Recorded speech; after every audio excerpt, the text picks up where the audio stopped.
What's up, everybody?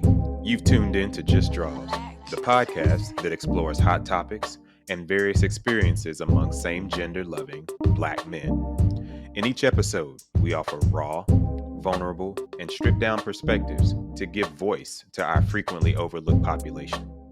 Here, we don't just scratch the surface, we dive deep, peeling back the layers of our experiences as well as heteronormative stereotypes. Let's get into this week's episode. Yeah, let's talk about likes and stuff. So I think another area where people, another area that can be a red or a green flag is if y'all have the same interest and hobbies. Okay. You know, because sometimes if you don't have anything in common other than, oh, I like the way you look, I like the way you look too, let's get together, and you'd have nothing else in common, it's kind of harder to maintain the relationship and the bond, because I don't feel like you have established a friendship. And in the breaks that I've taken, and, you know, when I was been single after a relationship ends, I normally go back and, of course, you know, reflect on the most recent relationship. And then that makes me think about things that happened in relationships past. You know, what kind of went wrong there, what went right there, things that I could have done differently. In all of those relationships, I become very reflective of the entirety of my dating life. And so I realized that for me was that, you know, I don't really think I had a lot of common interests that were like more hobby related to me. You know, I felt like, yeah, we have a couple of things, but things I can do with anyone. So, like, example, before I mentioned that, you know, going out to eat, I go out to eat with just about anyone. And I can watch TV. We would also watch TV a lot. But those are also things I feel like I could do with almost anyone as well. So I think having similar interests and similar hobbies is very important. So, you know, like, you know, my main hobby is playing video games, but I also feel like as a person that's my age, I'm 48, I don't have the expectation that I'll meet other people within my age range that are still gamers, at least at the level that I've been playing. And I don't even play games as much as I used to, just because with work and everything else, I just don't have the time that I did when I was, you know, 20, 25 years younger. But knowing that, you know, video games is the only thing that would be my interest with someone. And I'm perfectly okay if someone has an interest that I don't have. But I do feel like, hey, you can show me about your train collection, and I can relate to that because I have a collection of games. Now, I may not want to, you know, watch you put your train collection together. But, you know, once it's together, I'll go down there and, you know, watch it go around the Christmas tree and all that stuff. I'm cool with all of that, you know, but I don't look at hobbies as like you had that scenario like laid out, because I could visualize you talking about, hey, well, put the train together around the tree, and I'm gonna come down and in my robe and my cup of coffee and watch it go around. That's right. Christmas Day. But, you know, I use video games as an example because, you know, that's such a red flag for a lot of people. And I'm aware of that. You know, is it really? Why? Yeah, it is. It is a red flag. I think because people associate, for example, like a Madden or a 2K, which are games that I don't play, the football and basketball. I'm not interested in those types of games. But because guys that do play those games tend to be very serious about them, I think that's part of the negativity towards that. A lot of even the more geeky games, because they're like, it's cool to play a sports game, but it's not cool to play, say, a Final Fantasy or a Pokemon or, you know, a Kingdom Hearts or something like that. You know, when you're in your late 40s, mid to late 40s, like, people is like, what's going on with that? And, you know, I like to play rhythm games, Japanese rhythm games too. So that's even more niche. But I do feel like having a commonality with the type of hobbies that you do helps you form a better bond with the person that you're dating. So, for example, you know, the guy that I'm dating now, we'll call Theo. Me and Theo, we met at a nude event. And so that's been our thing that we've bonded over. Like, we've bonded by going to by being naked. By being naked. That's right. Well, nude. There's a difference between being nude and naked. We'll talk about Okay. that in a future episode. But yeah, there's a big difference Okay. between those two things. Okay. So let's be clear. Nude. Well, I mean, it's synonymous to me. It's So not synonymous, but you'll to get me, educated. to me, to You'll be me. educated. Okay. You'll be All right. educated. But yeah, being nude and being naked, two different things. But going to the nudist events, that's been something that we've been able to bond over. And I think our personalities actually clicked anyway. But I do feel like having that in common has helped our relationship and friendship develop. And I don't think I think that not having other ways for me to bond with prior people that I've dated kind of detracted from those relationships. When I don't say that it detracted, I feel like it didn't help matters because we were good on other ways, but it kind of did feel like I did my own thing doing this. He did his own thing doing that. And other than we kind of liked each other, we kind of liked hanging out, we had sex, we did these things. I don't think that we had the type of bond that I would have liked to have had. And it's kind of, I can't go back and fix those things or recreate those relationships, nor do I want to. But I do feel like me being reflective is that not having a hobby or two that we kind of both shared, we both like doing, kind of did not give those relationships the best form of what they could have been. So what other hobbies do you have with the person that you're currently dating other than being nude / naked / naked? Only nude, no slash. But we do both like to bake. We both like to cook. And so that's not been an issue for, say, me, because I like to cook anyway. Mm-hmm. But that's also something that we've had in common. Like, I've cooked with other guys before, but not at like the level that we have, like actively being like, hey, let's cook and have dinner instead of like, let's just run out and go get something to eat. Because that's something that I definitely did with Scott.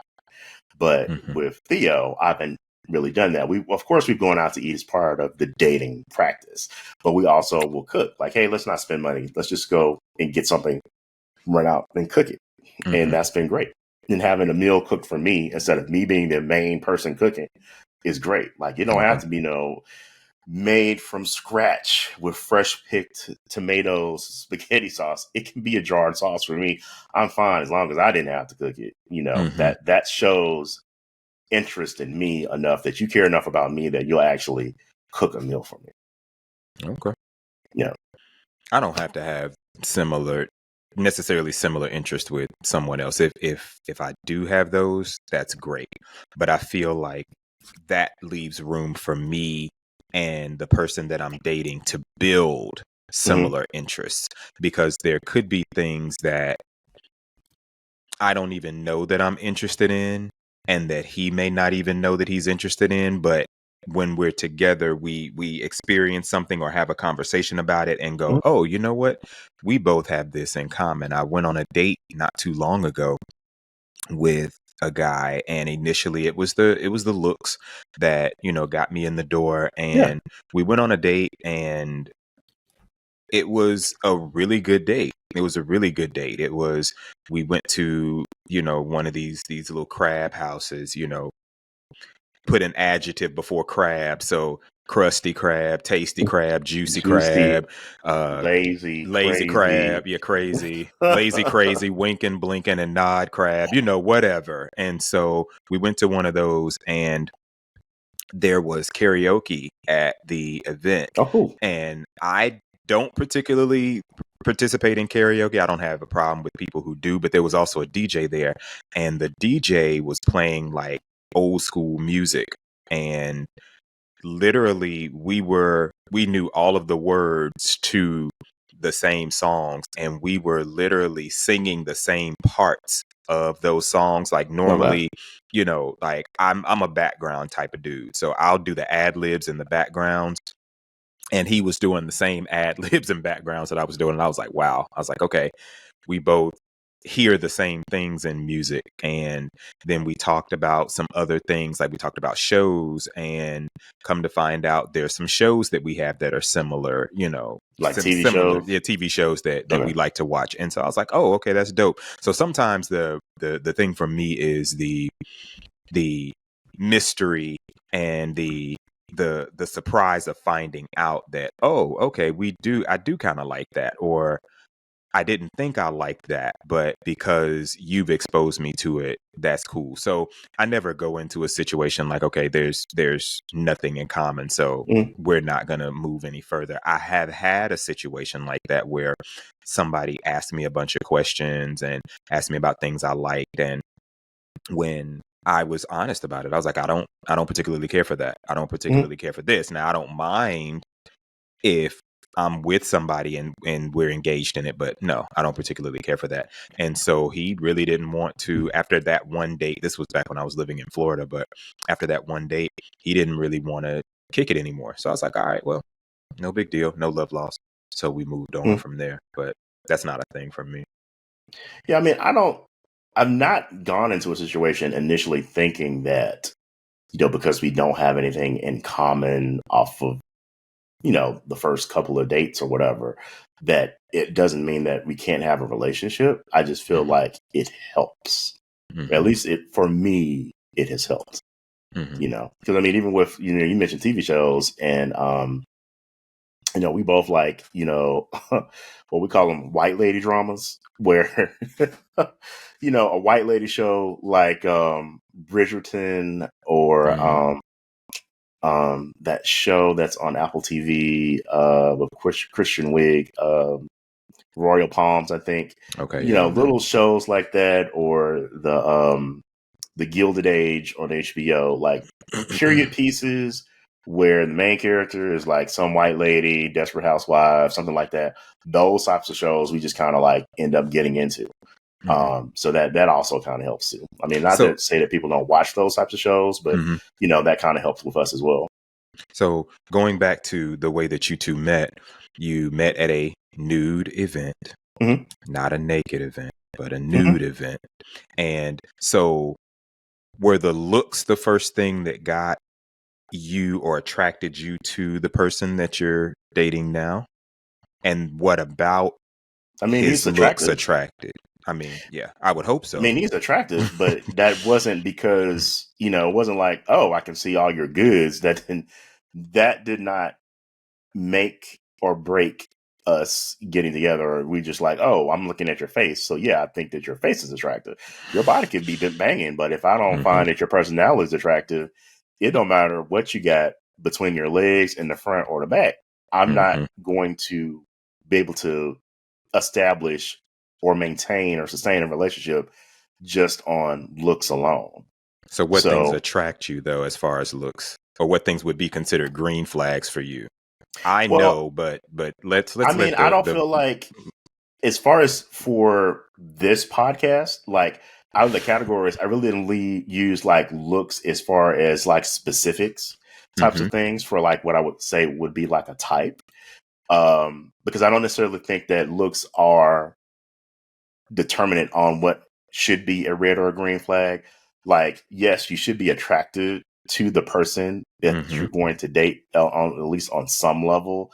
But as far as like what my types are or what I find attractive in the guys that I date, I don't necessarily feel like those are important pieces of the physicality part.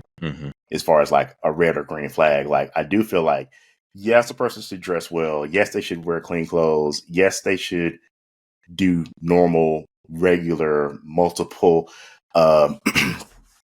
showers and bathing practices and things like they that. should have a hygiene routine. Yeah, they should have a hygiene routine that they follow, but as far, I feel like cleanliness is a green flag, but I don't necessarily feel like, oh, well, this person, has, 10% body fat. That's a green flag. Cause that's just a stat to me. Right. And I don't necessarily feel like it means, as far as I'm concerned, it doesn't mean like, oh, you should date him because he's got a low body fat percentage, or Right, you right. should date him because he's got a high body fat percentage because you like someone that's a little bit more, fluffy, or because they have green eyes, or because they got good hair, or because they're light skinned. None of those things should really be a flag for a person. Yeah. Yeah. Well, I think you actually outlined kind of where I was going with the idea of flags. Like for me, a red flag as far as looks and or grooming would be unkempt. Mm-hmm. If you are, always disheveled, if you're always kind of, you look like you hadn't bathed, your Look clothes homeless. are ill. Say what? Look homeless. Yeah, if you're looking, like our homeless population, and you are, there's not natural odors, Mm-hmm. coming from you, and you hadn't just left the gym, or you hadn't finished doing, something else. Yeah, that's kind of a red flag for me. So that, and kind of along with that comes this idea of things that you indulge in that could potentially make you look unattractive, like almost like Mm-hmm. vices that you have. So, Right. like, I don't have a problem with people who drink. I don't. Mm-hmm. Even though people have a problem with me because I don't, which I think is the weirdest shit ever. Mm-hmm. Like, oh, you don't drink. Okay. That's a turn off for me, because I need somebody that can drink. But I don't have a problem with that. But like, I think people who excessively smoke is an issue for me. So now, when you say smoke, are you talking hmm about weed smoke or It does tobacco smoke? not matter Okay. excessively on any of that. Whether Okay. you smoke cigarettes, weed, you dip snuff, Mm-hmm. which I hope people are still not doing. I mean, But yeah, that I hope people are still not doing that. But if you do that, absolutely, yeah, I'm like, no, thanks, we're good on that. yeah. I mean, back to just the looks, and I mean, you did a great job with tying those together. Like, yeah, I definitely feel like a person should look like they're well put together. Because I feel like there's I know for me, I really don't care what a person wears and how what they wear and how they dress. But hmm I will say that if you always have on like revealing clothes and always showing your body off, to me that would be kind of a turn off. Okay. Like, I think it's okay to give someone, hey, I'm giving you this today. Have my chest out, have my arms out, this and the other today. But I'm gonna be a little bit more conservative. Like, I think you should, at least for me, a green flag for me would be, I'm going to give you sexy because it's appropriate for the event that we're going to. hmm And I'm going to be a little bit more toned down because it's appropriate for this event that we're going to, or this thing that we're going to, because we're going to this location. So I don't want to feel like you always have to show off your body all the time. You always had to have on the 2-inch inseam shorts. You always got to have the crop top on.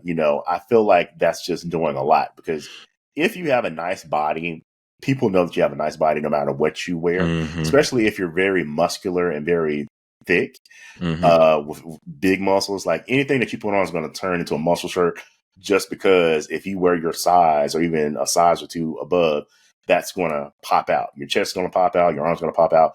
You just can't help it. It's just how you're built. That's what it seems like too. Going back to what you were talking about on socials, that tends to be a little bit of a turn off for me, or a red flag for me. That if everything on social media is you showing off your body, Mm-hmm. everything is you in the gym, everything is you, in underwear, everything is you, I'm like, Mm-hmm. can we see a little bit of variety in that? Like, okay, maybe having an underwear shot, that's great. All right. So then you're at the club with some friends, and like you said, with the 2-inch seam shorts, and your shirt is almost all the way open, and it's rolled up, your sleeves, etc. All right, that's fine.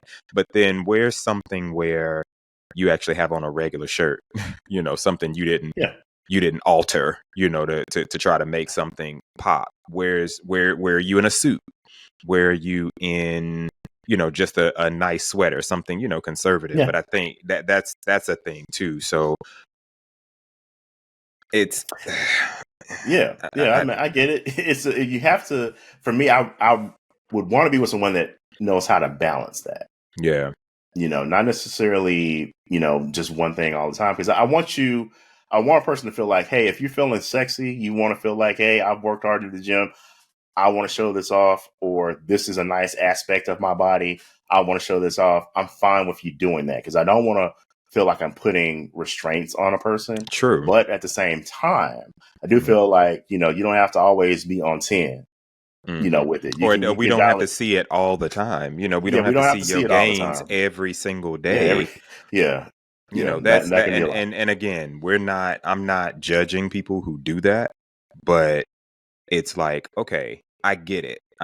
And I've been the person that just goes in and likes it and just kind of keeps it moving, even in that. But, people who it's rare or you get to see other aspects of it are the people that I like to engage with on social media and in person like that.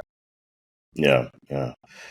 And to go back to like the vices. So I don't have a problem with someone drinking. I don't get the drinking to get drunk all the time. I get because I've gotten drunk on purpose a couple of times. The first time was just to see what it's like because I never had been drunk before on my 30th birthday. But I had, drinks before. But I think that if you're getting drunk all the time, every time you drink and it's not just social, then that's more, to me, feels like you've got an issue with wanting to have that escape. And the same thing with the smoking. Like, I don't mind a person smoking. I don't mind a person having edibles. I have smoked. I've had edibles. It's fine. But it's not something that I indulge in on super occasion that often where I'm always high. I'm always buzzed up. That to me, that doesn't feel necessary. I'll go out for dinner, have a cocktail or two, and just kind of let that be it. Now, there's times when I've been to a party or a social gathering. Oh, I ain't got to drive. I'll have a little bit more to drink than I normally do. It'll be fine. But that's also not something that happens that often where I feel like I'm always doing that. And it kind of goes into, now there's an increase in, hard drug use like ecstasy and meth in the gay community. And, those are definitely negatives. I don't want to capital T partay with anyone. So if you're into any of that, that's definitely a red flag for me. I would not want to proceed because I feel like it's a slippery slope when it comes to us as Black men, when it comes to those types of drugs anyway, because, Chad and Bo can do that all the time, and they are a lot more casual with it. But with us, we start doing that type of stuff. We end up taking it way too far.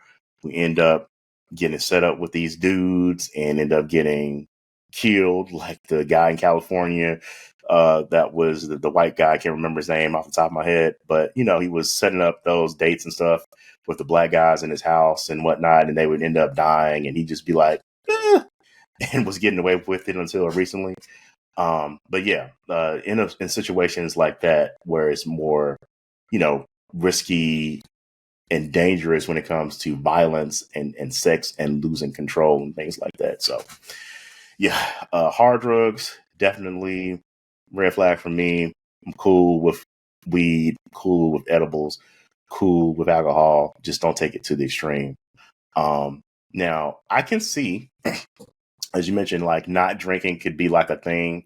Because a lot of times when people that drink and they have the friend that doesn't drink, and I kind of get it and I kind of don't get it at the same time, is they feel like the person that doesn't drink, if they're at the party or they're at the function, that they're sitting around like, look at you. You're That's drinking. A them problem, though. Yeah, they feel like you're being judgmental and you're not even on that. It's just that you just aren't drinking. And that's your right to do so. That's a them problem. And I've gotten that before. I've gotten people that have told me that, oh, well, I don't want you sitting around judging me. And it's like, well, you've already put that on me as if that's something that I'm going to do because you're insecure. So if you're that insecure, then maybe you should stop drinking as well. If you're that, if you're paying that much attention to what other people are doing around you, Mm-hmm. then how are you having a good time? But listen, it again, that's a them problem. And it's always interesting that it's like, oh, well, I don't drink, but and then they look at me, they're judging me. So the same way they don't want me to judge them for Mm-hmm. drinking, they're judging me for Yeah. not drinking, That's so that's the irony of the whole thing. it's Meanwhile, they dumb. need somebody to take their asses home Yeah, right. that won't get a ticket. Right. That's dumb. Yeah, I think that's dumb. Yeah.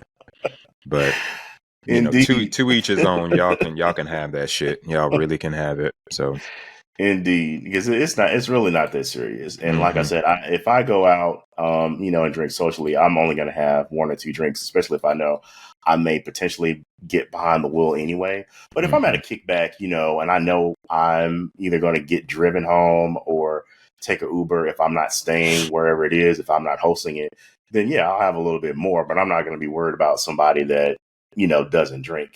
I mhm, just think people just kind of get into their feelings and head about it because they're thinking that, oh, I'm doing something really bad. But I don't feel like when I've had too much to drink that I'm doing anything that's really super crazy anyway. So mhm. Yeah. yeah. And so we had just talked about real lightly. I mentioned about the drugs and things like STDs. Well, and being a little bit more promiscuous, being in a risky sexual situation. So do you have an issue, like, say, with someone's body count being like a red flag? Mm-mm.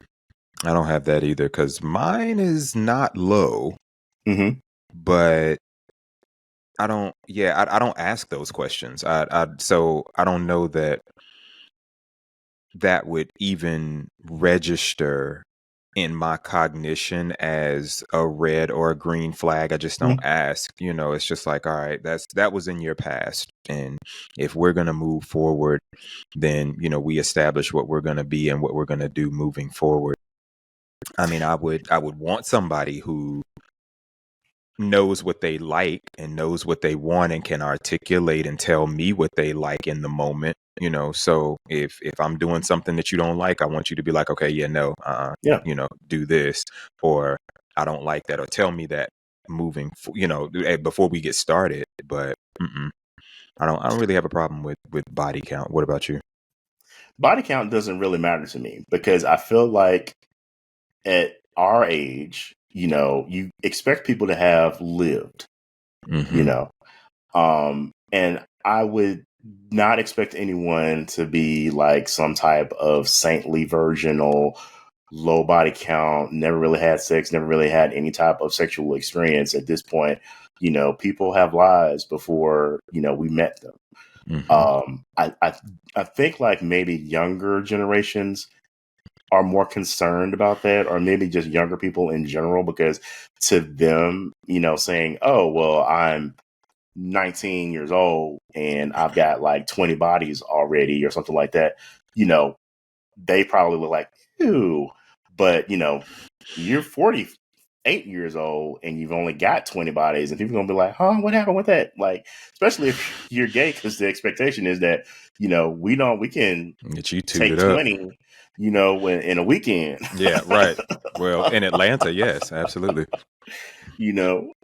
So yeah, I feel like, as long as you are taking care of yourself and you're, getting your tests done regularly, it doesn't really matter what you did before we met. Mm-hmm. I don't really care about those things. And kind of, what it was happened has happened, and what we're going to do is going to be what we do. So Mm-hmm. Mm-hmm. Yeah, that again, that doesn't bother me. The body count doesn't bother me. Um, Along with that, we have to kind of get into this idea of preference or sexual position being red and green flags. And now that's definitely a big one for a lot of gay dudes, they put it on their profiles. You'll see the arrow, go up, down, or to the side, so they kind of let you know, or they say, I'm not interested in connecting with this type, or I'm not connected with bottoms, I'm not interested in connecting with other tops, stuff like that. So you run into those. Even in those situations, those preferences aren't initially red flags for me, because we may not even get to that space. We may not even get to that point. So let me get to know who you are first and see what other things I vibe with before I go into let's talk about sex now, kind of thing. So that sometimes that doesn't bother me. But again, you do want somebody that's sexually compatible with you, whether that they have the same, like if you're verse, they have this, they're both verse, or you want somebody that complements whatever you are. Yeah. I don't necessarily look at a position to necessarily be a red or green flag. I just know that as a person that identifies as verse, I really don't have any interest with talking to someone that's strictly top or strictly bottom, because I know for me it's going to either not go anywhere or it's going to be boring. So our options doesn't necessarily mean that we wouldn't be able to do anything. It just means that we're definitely not going to have penetrative sex. Because I don't really want to be a person that only bottoms, and I'm definitely not going to bottom to someone that's only tops. So that means that we're just going to be living our best side lives, as we're going to be a couple. And I'm not the type of person that wants to wait around for you to be the, oh, well, if I'm in a relationship, then I'll bottom type of guy. I'd rather deal with a verse dude that, knows what's up. We can flip flop tonight, or I can do one thing tonight and something else tomorrow. And, we just do whatever it is that we do. For me, it's just been a lot easier to deal with guys that I have that type of rapport with from the jump than to try to turn someone into something that they say that they're not. Now, I've had more success dealing with tops and them becoming verse than bottoms that have topped. So once I've gotten older, rather, I've learned that, what, just tell me that you're either verse or side, and then I'll know what I need to do with you and how we can relate with each other.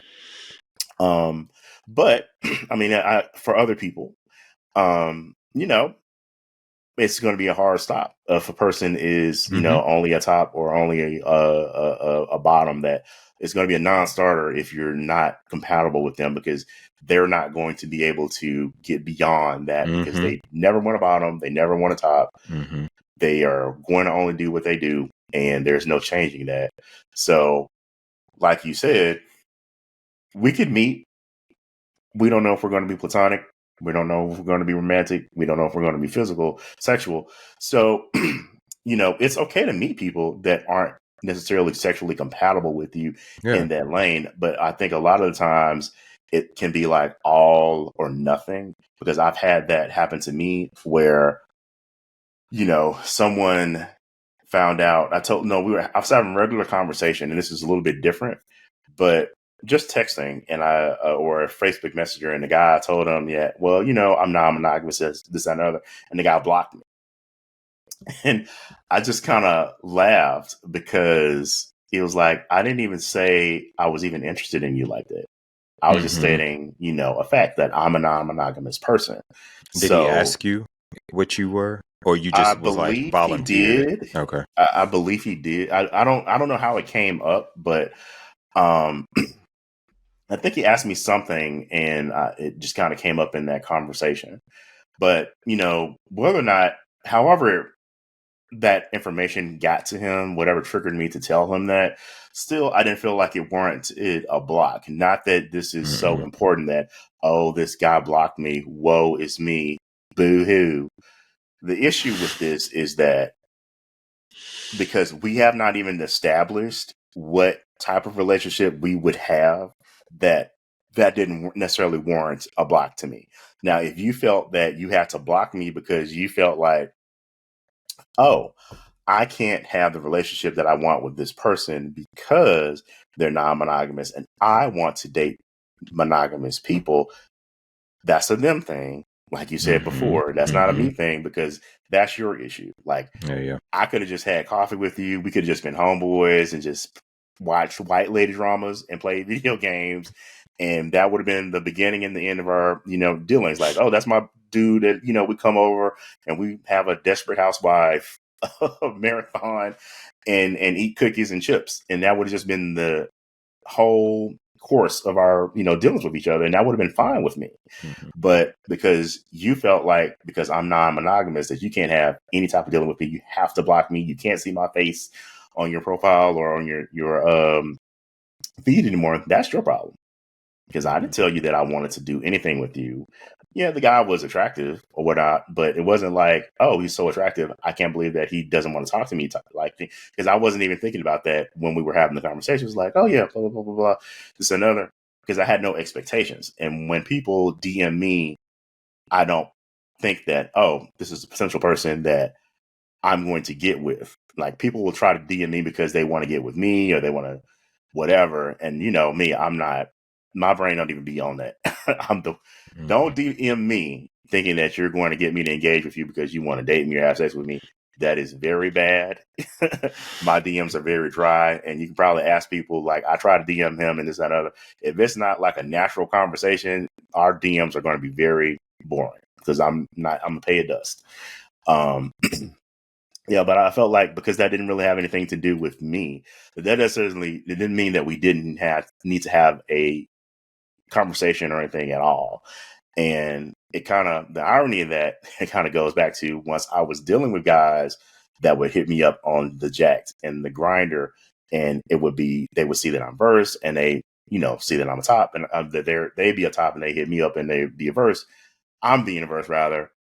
And I say, hey, thanks for hitting me up, this and the other, but just let you know, I am verse, but verse for verse, not verse because you're top, or a bottom just because you're a top, or I'm not going to bottom top for you just because you're a bottom. Like, that's not how my version of verse works. And I feel like when I explain that to people and they'll be like, well, I can make you change. And I'm like, oh, no, I told you what it was. Like, there's no need for you to try to convince me to do otherwise. This is what I'm a full grown adult making my decisions. Nothing that you're going to say to me is going to make me move on this. So totally get what you're coming from with that. Okay. So speaking of that, so have you ever had like a green flag that turned to red, or a red flag that turned to green before? Kind of. There was a situation that happened a long time ago.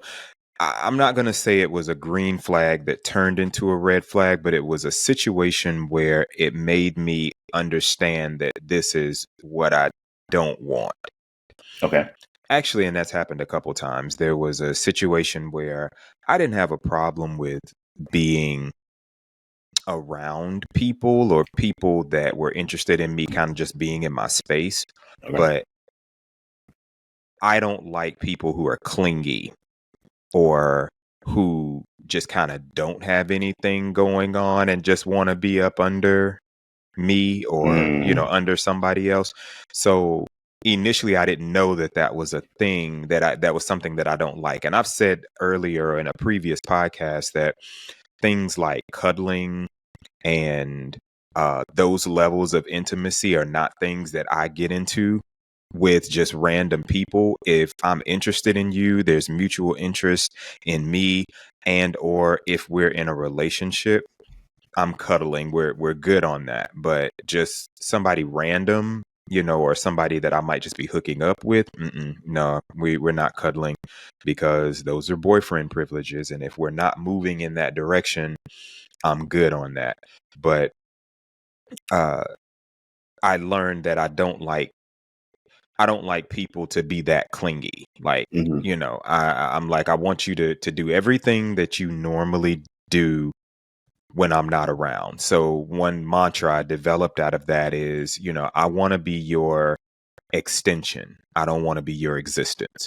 I don't want to be the reason why you do stuff. I don't want to be the you don't feel well, so I'm going to go and hang out with you in order to feel better, kind of thing. It's like, I want you to want to hang out with me other than because there's a situation. And a lot of times people that I date or I talk to are like, well, that's why a lot of people don't do long distance, because they're like, I Mm-hmm. gotta have my dude close by, because what if I've had a bad day? Okay, you had a bad day. We can talk about that. Like, what is somebody being in your physical presence going to do? Like, do you need that? You need somebody to hold and cuddle you when you've had a bad day? Okay, so then we need to have a conversation about it. But that was one instance where I learned that I didn't like clinginess. And then the other thing that I learned is that where I learned that lack of communication is non-negotiable for me.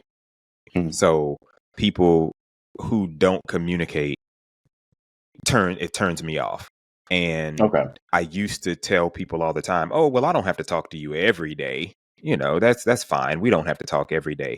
But if I'm really into you and I'm really dating you and I'm really wanting to move this forward, yeah, I need to talk to you like regularly. It Mm-hmm. may not have to be every day, but I need to engage with you daily, whether that's a text, a video chat, phone call, something. I need to be able to engage with you. Or if we're in the same area, I don't necessarily want you in my space all the time, but like I would like to see you. We can meet out somewhere. I can come to your place, you can come to mine, something like that. So I need to have a little bit of engagement, whether that's physical or if we're long distance, I need to be able to reach you by some way, as Olita Okay. Adams says.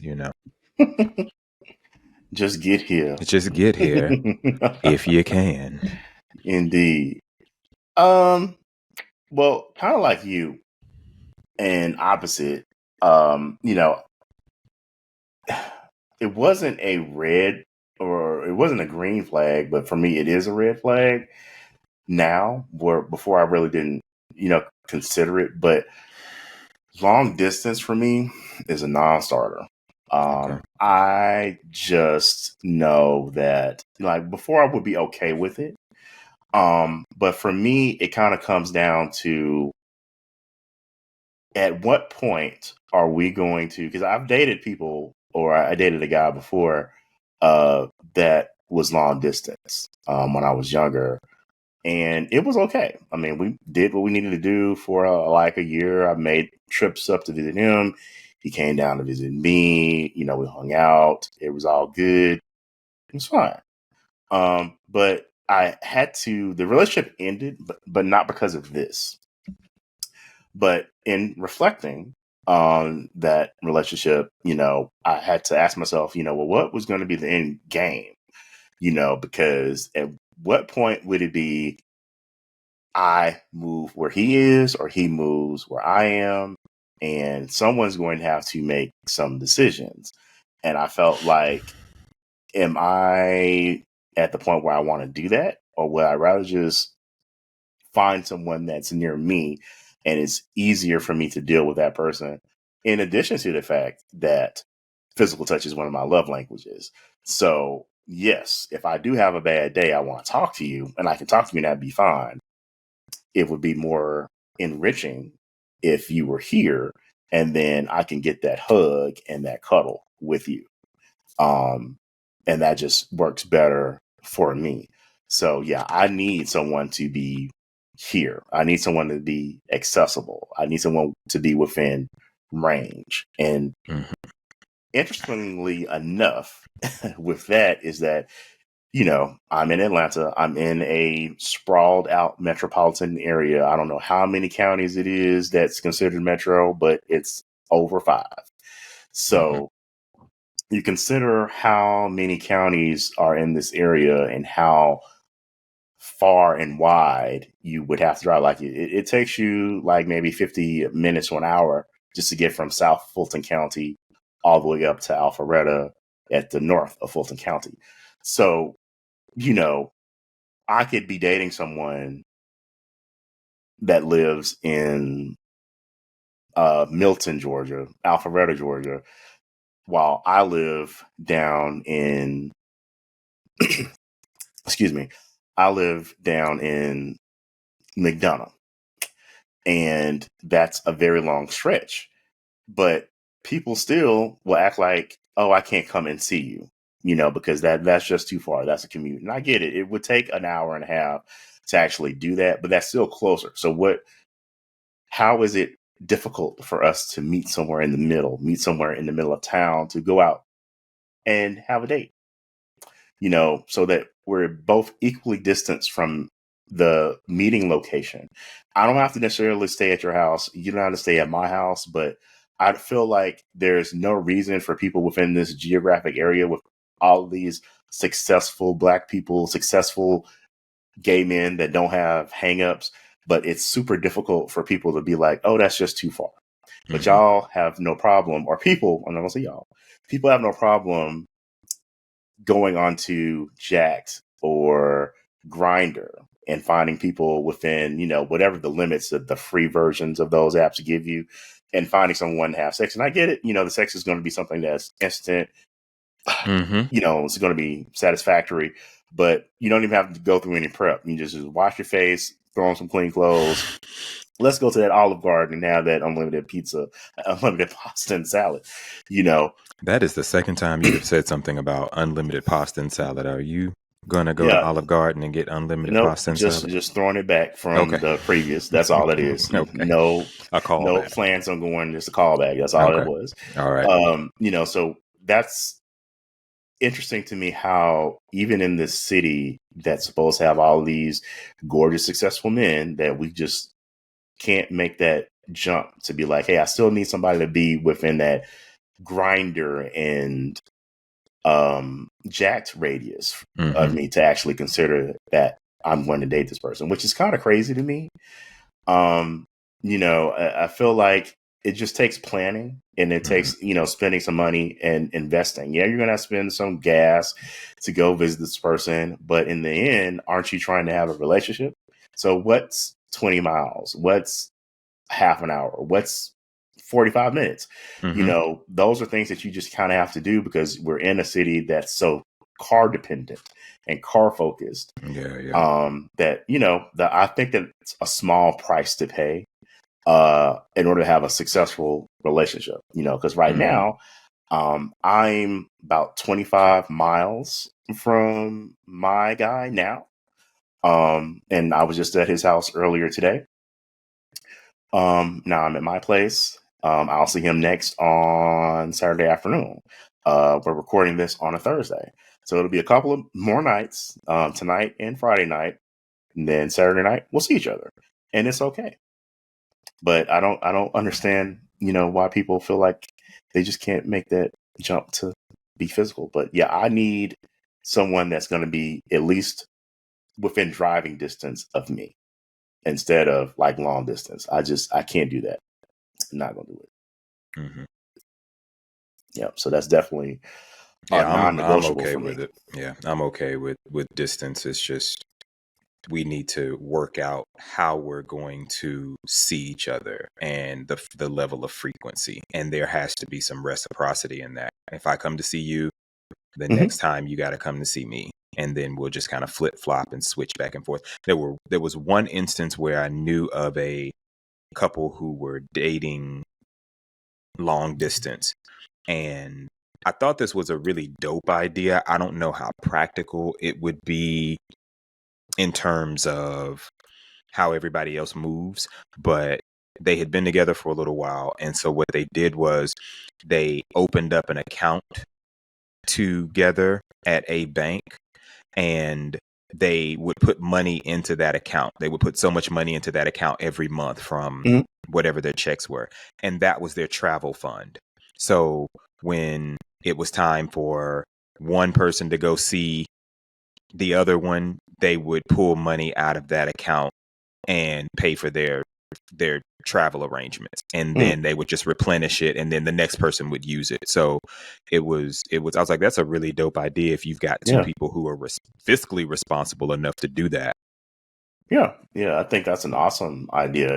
If a person is compatible with doing that, I think that's excellent. That makes a lot of sense, because then it makes you not feel like all of the weight is going to be on the person that's, say, maybe a little bit more well off, or say the person that, may be easier for them to travel because, they may be in a Delta or United hub city where, it's easy to get a flight out. They can get a direct flight versus have to, make a couple of hops. So, I think that's a good idea if someone's going to, do that. That's realistic. But I mean, to me, because I'm still thinking like, what's the end game, is like, okay, so who's going to be moving? But, I guess that's further down the road, and, you can cross that bridge as you get to it. Yeah. But definitely something to keep in the back of the mind, because if it's going to be successful, and if the relationship is worth it, then, people will put in what they need to put in to make that happen.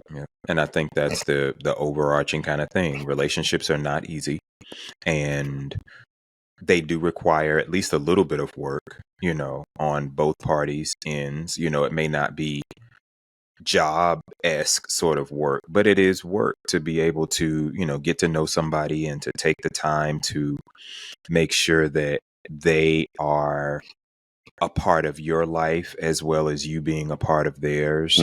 And you coming to the table with all of your flaws, all of your baggage, everything that flaws and all and baggage and shit, so you come with all of that, and you're like, all right, here it is, this is what it is, let's move together, in this. And so, but we can't seem to do it. No, some of us just can't get together. Yeah, can't get right. Cool. All right, so we've been chit-chatting and jaw-janking for a while now, so I'm going to go ahead and just wrap it up. Yeah. We've got a couple of more categories that I had listed here for us to kind of look at, but you know what I think would be interesting? Because we left those out, some of our listeners, maybe y'all can like chime in on this and let us know what some of your red and green flags are. We could have talked about ageism and physical abilities, education is another thing. Some people want someone that has like a, corporate job with a 401k. Some people like the flexibility of an entrepreneur. And, a person that owns their own business. And, we didn't get to that tonight. We may hit that up later on, but let us know in the comments, what you think is a red flag and what a green flag is as it relates to you in dating and relationships. Yeah. All right, so we're going to sign off again. So thanks for listening to us here at Just Draws. And also make sure that you like this video, that you share, that you subscribe. We're trying to get our subscribers up definitely by the end of the year. So please tell a friend about us, give us some constructive criticism, and help us become better. Indeed. Yeah. All right. Thanks for listening. Peace. Peace out. We hope you enjoyed this episode. Now be sure to like, share, and follow us on YouTube, Apple Podcasts, Amazon Podcasts, and Spotify at Just Draws. That's JUSTDRAWZ. Until next time,